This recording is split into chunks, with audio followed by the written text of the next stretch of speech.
안녕하세요. 복동인의 달팽이 농장입니다. 네, 이번 시간에는요, 전에 달팽이 농장 하게 되면 뭐 얼마 보냐, 뭐 수입 같은 걸 공개를 한번 한 적이 있어요. 근데 지금 생각해 보니까 뭐 저도 똑같이 뭐 이런 뭐 수입적인 부분만 얘기를 한 것 같아서 이번에 좀 더 상세하게 뭐 흔히 우리가 어, 운영했을 때 뭐 원가는 얼마 들어가고 뭐 이렇게 수익률은 얼마나 되고 뭐 이런 것들 있잖아요. 상세하게 저희는 제가 시작부터 지금 뭐 10년 가까이 이렇게 손익을 꾸준히 정리를 하고 있는데 뭐 금액까지 완전히 상세하게는 뭐 오픈을 하기는 좀 그렇지만 거의 뭐 이렇게 금액적인 부분이라든지 비율적인 부분을 오픈을 해서 한번 보여드리려고 그래요. 그래서 지금 이렇게 PPT로 이제 좀 한번 만들어 봤는데,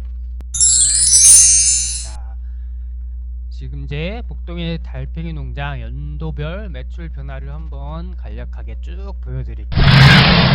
자, 12년도에 저희가 첫 시작한 매출이에요. 정확하게 12년도 3월부터 시작을 해서요. 첫 때 한 매출이 한 1000만원 정도 매출을 발생을 했어요. 그래서 다음 연도 뭐 금액은 정확하게는 안 했지만 뭐 퍼센테이지를 한번 뭐 곱해 보시면 대략 다 아실 수는 있으세요. 그래서 매출을 완전히 다 오픈하는 것보다 한 200% 정도 상승을 했죠. 뭐 그러면 당연히 한 2천만원 정도 넘었을 거고, 14년도에도 전년 대비해요. 다 보시면, 그러니까 13년도는 13년도 대비해서 또 한 270% 꽤 많이 상승을 했죠. 그러니까 뭐 대략 계산하면 뭐 5천만원 이상 매출이 발생을 했던 거고, 15년도도 또 한 134% 좀 더 상승을 했죠. 그 다음에 16년도에도 더 전년 대비해서 143% 상승을 했어요. 년도에 1억 매출을 달성을 했다고 말씀을 드렸어요. 그래서 뭐 사실은 이때까지만 해도 이 정도만 되면 정말 나도 뭐 한마디로 뭐 좀 분홍의 길에 들어서는 게 아닌가, 뭐 잠시 좀 기대에 부풀게 했었지만 사실 어느 정도 예상은 하고 있었어요. 좀 떨어질 것 같다 그랬는데, 정확하게 다음 연도는 보시면 엄청나게 떨어졌어요. 74%가 감소했죠. 거의 뭐 반토막 이상이 떨어져 버린 거예요. 아니 1억씩이나 달성했는데 이렇게 떨어질 수가 있나, 그랬는데 이 시기 때 16년도 말에, 뭐 정확하게는 한 9월 말인가 부터인가 그래요. 거의 한 이제 10월 정도부터 해서 좀 큰 이슈가 있었어요. 김영란법이 시행이 되면서 갑자기 뭐 그런 한참 잘 나가던 건강원 이런 데들이 우후죽순 없어져 버렸어요, 한순간에. 그래서 그런 쪽에 많이 매출이 많이 좀 의지를 하고 있었다가 엄청나게 반토막 이상이 나버린 거죠. 그래서 완전히 떨어졌다가 이제 조금씩 다시 회복은 하긴 시작은 했어요. 그래서 18년도에 조금 이제 회복을 했고, 19년도에 또 다시 또 조금 147% 상승을 했고, 20년에도 다행히 코로나가 있었던 해긴 해요. 코로나가 있었던 해긴 하지만 그래도 그 이전보다 조금은 뭐 자랑이라면 자랑일 수도 있지만 조금 더 상승은 했어요. 다행히. 그래도 큰 타격을 받지 않았던 거에 대해서는 아주 매우 뭐 감사하게 생각을 하고 있죠. 그래서 뭐 쭉 다시 넘어가 보면, 자, 손익 변화를 한번 이것도 보면 2012년도에는 뭐 당연히 투잡이랑 뭐 막 생활 경비 뭐 이런 거 했다 보니까 뭐 거의 마이너스 한 8천만원 이 정도가 까먹은 거죠. 한 투자비는 뭐 한 6천 내외 정도라고, 뭐 한 6천 조금 넘었을 거예요. 그 정도 생각을 하면 되고요. 자, 그래서 뭐 첫 해는 뭐 거의 다 까먹은 거니까, 13년도에는 뭐 거의 조금 이제 올랐다 보니까 뭐 이 정도 손익이 한 20% 정도 남긴 했지만, 뭐 그 20%가 뭐 거의 뭐 생활비 이런 거 하면은 뭐 그냥 또 이 수준밖에 안 됐던 거고요. 이제 보시면 손익 종목은 어떻게 내냐, 뭐 다 각자 내는 방식도 틀릴 거긴 한데, 저는 이제 회사를 다녔던 그런 자료들이 있다 보니까 주로 이제 그거를 이용을 해서 엑셀로 손익을 정리를 해요. 그래서 원가 같은 경우는 흔히 이제 기본적인 거 코코피트랑 뭐 먹이, 그죠? 네, 사료, 미강, 칼슘 이런 거, 먹이랑 그게 이제 주 원가고, 엑기스 같은 경우도 이제 저는 원가에 좀 포함을 시켰죠. 예, 저는 이제 OEM식으로 엑기스를 맡기니까. 뭐 그 외에는 이제 뭐 항목들을 어떻게 세세하게 나누냐에 따라서 틀리긴 하지만, 뭐 흔히 판매 관리비, 판관비라고도 하고, 이제 흔히 쉽게 얘기해서 경비라고도 하죠. 그래서 간단하게 표시한 거는 뭐 이제 급여, 뭐 그다음에 수도 광열비라고 해서 뭐 전기 같은 거, 저희 같은 연탄 같은 거, 난방비 같은 거죠. 뭐 전기세, 뭐 택배비, 임차료, 복리후생비, 뭐 소모품비, 수모품비, 수선비, 판매 촉진비. 여기서 한 가지, 이제 복리후생비라고 해서, 이거는 이제 회사 다닐 때 쓰던 거다 보니까 뭐 이렇게 뭐 교통비라든지 뭐 식대라든지 이런 거를 복리후생비에 포함을 시켜요. 근데 이거를 뭐 빼고 손익을 계산을 할 수도 있어요. 예. 사실 실질적으로 뭐 어떻게 보면 그것만 해야 되는 게, 이걸 빼고 그냥 손익 계산을 해야 되는 게 맞는 걸 수도 있고요. 예, 운영에 대해서는. 근데 저는 이제 복리후생비라고 해서, 저는 생활비 같은 것들이라든지 이런 걸 웬만한 걸 다 그냥 다 돈 나가는 것들을 다 포함을 시켜버려요. 어차피 쓰는 돈이잖아요. 그렇기 때문에 좀 저는 여기다가 복리후생비를 그냥 다 포함을 웬만한 건 다 시켜버려요. 그렇기 때문에 복리후생비가 저는 좀 많이 차지해요. 자, 그래도 그럼에도 불구하고 한번 이제 참고를 해 보시면, 이제 손익은 그렇죠. 매출에서 이제 원가랑 한마디로 저 경비를 뺀 나머지가 당연히 손익이 되겠죠. 그래서 14년도에는 이제 3년 차부터는 손익률이 많이 올라갔죠. 63%. 그러니까는 이것도 말씀드린 것처럼 굉장히 높은 손익 비율이에요. 63%면. 근데 아까 말씀드린 것처럼 뭐 이제 경비가 많이 포함을 시켰기 때문에 경비 부분에서도 많이 들어갔고, 자, 15년도에는 좀 더 올라갔죠. 67%. 원가는 좀 떨어졌고요. 자, 16년도에 1억 달성할 때는 당연히 손익이 좀 더 거의 한 70% 가까이 올라갔죠. 그러니까는 이게 말씀은 70% 가까이도 엄청나게 높은 손익이에요. 근데 저는 여기다 경비를 웬만한 걸 포함을 시켰다는 얘기예요. 그러면 더 훨씬 더 손익은 높게 나올 수도 있어요. 사실은요. 그거는 어떻게 손익을 내냐에 따라서 좀 차이가 발생을 할 수 있다는 거를 참고를 해주셨으면 좋겠습니다. 자, 그럼 이어서 17년도 볼까요? 17년도에 아까 말씀하신 대로, 제가 얘기 드렸던 대로 손익이 0% 가까이, 그러니까는 뭐 거의 완전히 확 떨어졌다 그랬잖아요. 뭐 한 3분의 1 가까이. 그러다 보니까 뭐 거의 손익이 안 남았던 것 같아요.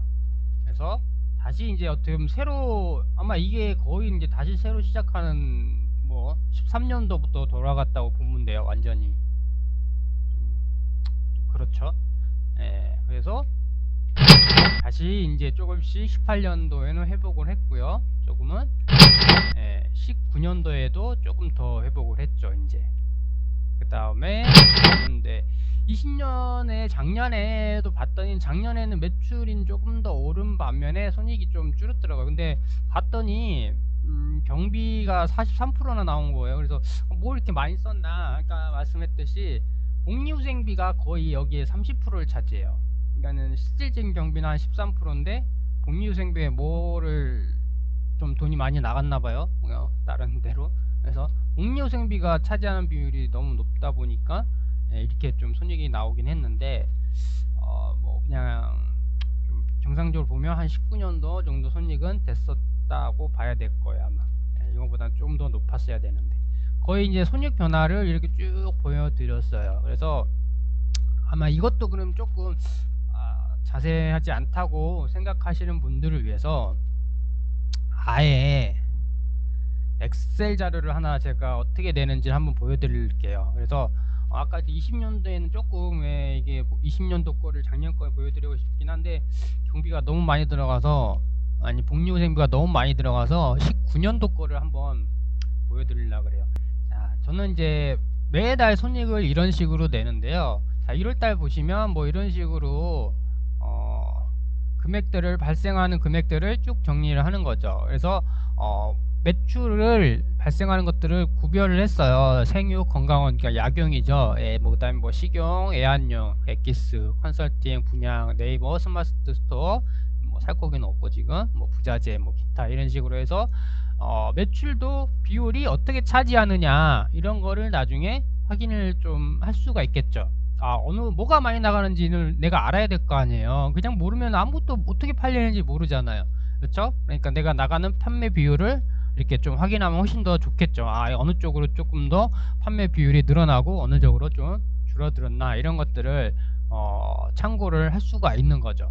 그리고 이제 원가는 아까 얘기했대로 이런 거 콩코비트, 뭐 사료 이런 것들 원가가 되는 거고, 그 다음에 뭐 급여, 그 다음에 경비들 이런 것들 항목들은 이제 이렇게 뭐 맞게끔 금액만 이렇게 딱딱 입력을 해주면 돼요. 그러면 합계가 자동적으로 한 주치가 합계가 되고, 이게 이제 한 달치가 해서 한 달 합계가 쭉 하는 거죠. 그래서 매출이 뭐 400만원. 그러면 자 여기서 볼게요. 매출 1월 달에 보세요. 건강원 약용으로 14%, 식용으로 10%, 분양 뭐가 됐나봐요. 그래서 28%, 분양이 뭐가 조금 금액이 있었죠. 100만원 돈이. 그 다음에 자 보세요. 지금 보면 저도 이렇게 한 번씩 확인해 보면 이제는 네이버가 주문이 20%나 차지해요. 꽤 높게 차지를 하고 있죠. 이런 식으로 매출 변화가 이제 온라인으로도 좀 더 집중을 해야 되겠구나, 뭐 이렇게 좀 계획을 세워볼 수가 있는 거겠죠. 그리고 경비는 얼마나 들어갔는지. 그래서 손익 28%밖에 안 남았어요. 뭐가 많이 들어갔겠죠. 보면 급여도 들어갔고, 경비에서 뭐가 이제 이게 약간 이제 복리후생비가 차지하는 비율이 많이 들어가서 그래요. 그래서 복리후생비 차지하는 비율이 많이 들어가서 40%나 나왔다. 그렇죠. 이렇게 해서 한 달 손익을 쭉 냅니다. 그래서 한 달을 그럼 1월 달부터 다시 저는 파일을 다른 하나를 해서 1월부터 자 보시면 쭉 12월까지 쭉 입력을 합니다. 그래서 1년치를 합계를 내보면 평균 어떻게 되는지가 그냥 파악이 되는 거겠죠. 그래서 뭐 오픈한 김에 이거 다 보여드릴게요. 자, 그냥 보기 쉽게 이왕 오픈한 거기로 하니까 더 크게 보여드릴게요. 자, 매출이 5,700이었어요. 그러면 비율이 건강원 뭐 이렇게 아까 얘기한 것처럼 쭉 나오죠. 뭐 분양한 것들. 작년에 분양 비율이 조금 됐네요. 그죠? 그래서 스마트 스토어도 아까 했듯이 한 20% 가까이 꽤 높게 차지를 했어요. 나름. 자, 그래서 손익이 마지막에 54%의 손익이 발생을 했다. 3천만원 정도. 이 정도가 손익이 이득이 발생을 했다. 이렇게 손익 정리를 하시는 거예요. 그래서 지금 이렇게 완전히 제가 오픈해서 다 보여드렸는데 글쎄요, 보여드려도 보실 분만 보실 거기 때문에 상관은 없는데, 그냥 아까 얘기한 것처럼 PPT에서 보여드렸던 것처럼 대충 판매 대비해서 손익이 이렇게 남는구나, 이렇게 파악을 해 주시면 되고, 같듯이 또 이 손익도 마찬가지예요. 내가 경비를 아까 복리후생비를 빼버리면 한 막 70% 아까 이게 20년도에 30%가 복리후생비가 나왔다 했잖아요. 그걸 내가 해서 한 빼버리면 한 80% 손익이 내가 80%나 나온다 이렇게 광고할 수도 있어요, 좋게.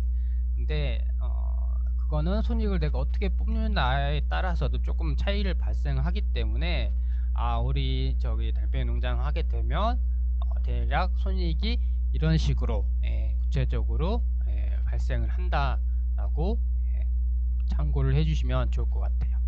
아마 갑자기 그냥 오픈을 다 해드렸는데 할 수 있어요. 저보다 매출 더 많이 하시면 더 좋죠. 많이 하셔서 더 좋은 결과를 내셨으면 좋겠고 꼭 참고사항이 되셨으면 좋겠습니다. 네, 감사합니다.